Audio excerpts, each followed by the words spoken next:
Hi everyone, welcome to my channel. My name is Michelle and I've been lifting for over 3.5 years. Today I'm going to talk about 8 things I wish I knew before I started my fitness journey. Make sure to watch till the very end because a lot of the things that I mention are applicable to beginner and even advanced lifters and definitely will save you lots of time and energy. Don't compare your fitness journey to anyone else's. I used to do this a lot, especially when I was a beginner, and sometimes I still do. I would go on Instagram and see all these dramatic transformations that took a short amount of time, and then subconsciously I'd set that expectation for myself to achieve the same results in almost the same amount of time, only to be disappointed when that time came and I did not achieve similar results. I remember spending so much time being upset with my progress, feeling like I wasn't good enough, and wishing that I looked like someone else. Now that I think about it, I wish I had spent the time learning to love myself more, or even putting it towards achieving those fitness goals that I dreamed of. The truth is, we all have different bodies, so it's not fair for us to compare our progress to someone else's.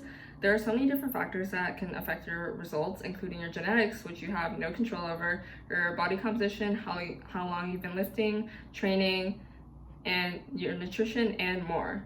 So don't dim your light by comparing your whole story to a few pictures that someone else puts out, because that's not enough for them to tell you their whole story. And furthermore, you don't need to look like someone else to be worthy or to be confident. I know it's a message that gets fed to us through social media that we should aim to look a certain way to live like our dream lifestyle, but the truth is it's not going to give you your dream lifestyle. And if you are going to compare yourself, make sure to compare yourself to who you were before, so that way you can look back and see how much you've grown. There's not a single aesthetic, appearance, or weight that is going to make years of negative self-talk and low self-esteem disappear overnight. When I started lifting, I thought having a fit body would solve so many problems that were actually not related to not having a fit body, including negative self-talk, limiting beliefs, my crush not liking me back, low self-esteem, lack of self-love, and more. I thought once I got closer to my dream body, these problems would be resolved, but the truth is I still face some of them to this day, albeit of lesser intensity, despite me looking very different from when I started. I realized you solve these problems by changing your mindset and the way you talk to yourself, and not just by changing your appearance. Lifting did make me much more confident, and that's not because I look different, but it's more because the growth that it took me to achieve my fitness goals was the thing that made me more confident. I really wanted to put this out there because a lot of people go into fitness thinking that achieving a certain aesthetic is going to fix their lack of self-confidence or their lack of self-love, when in fact that change in aesthetic alone isn't going to do it. Lifting does help with a lot of the issues that I mentioned above, and that's because you need to overcome like low self-esteem and negative self-talk in order to be able to push yourself and to reach goals like lifting a number that you thought you could never be able to lift.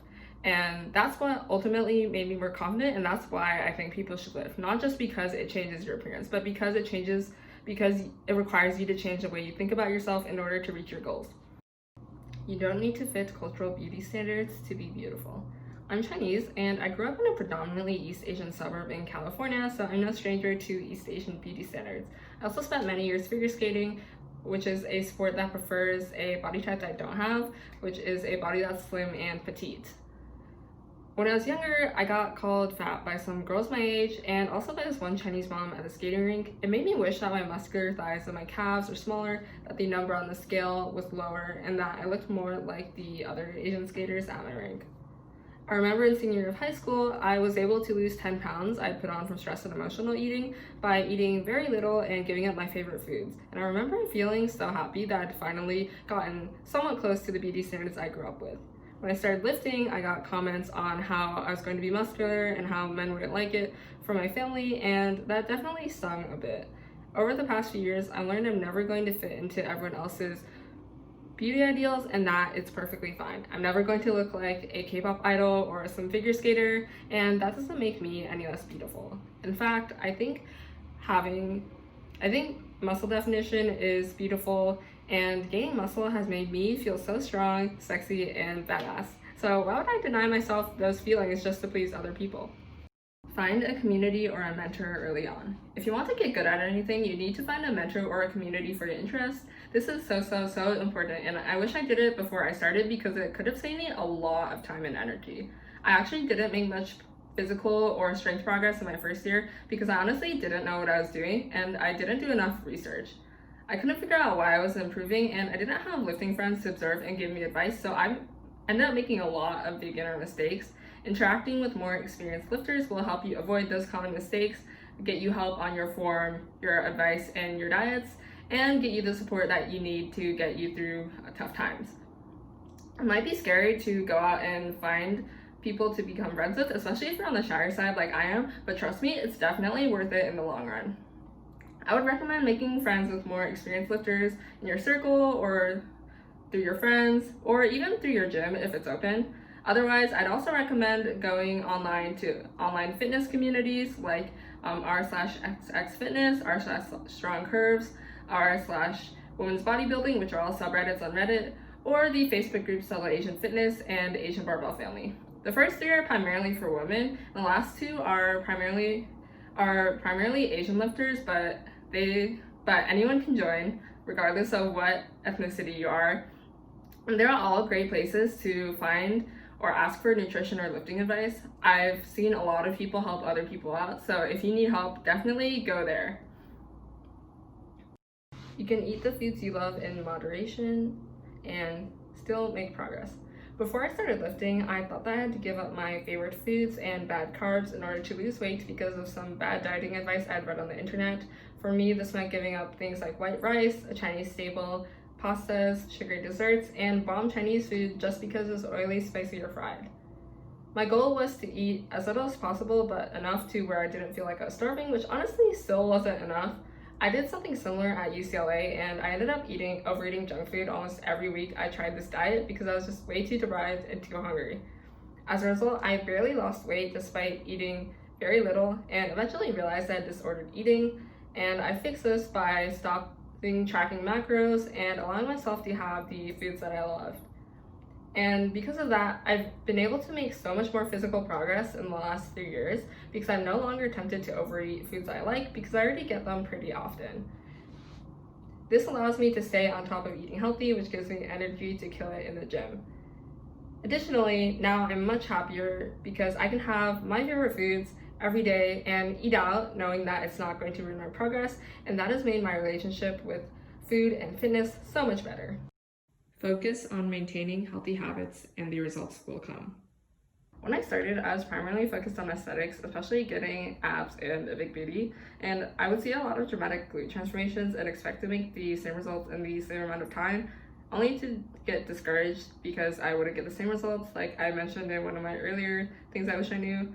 And the truth is that the fitness industry tends to promote quick results and quick fixes instead of more long-term results that were achieved by sustainable, healthy habits because one's more sexy than the other. The truth is significant sustainable progress takes months and even years and not just a few weeks. So when I would look at myself every day hoping for changes, I would never see them and then I get super duper discouraged.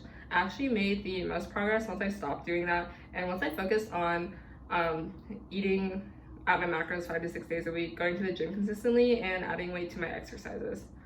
When I focused on my day-to-day and my week-to-week habits that would allow me to make the progress that I wanted, the results followed a lot faster than I expected to. So instead of worrying about how long it's going to take you to do this or to grow this or to get abs, focus on how long you can keep up the habits that are going to allow you to do so.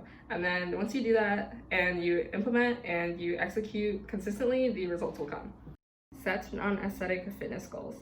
It takes a lot of time to see physical progress, so I recommend having non-aesthetic fitness goals to keep you motivated to lift regardless of the aesthetic progress that you are waiting on, or else you might become discouraged and potentially quit.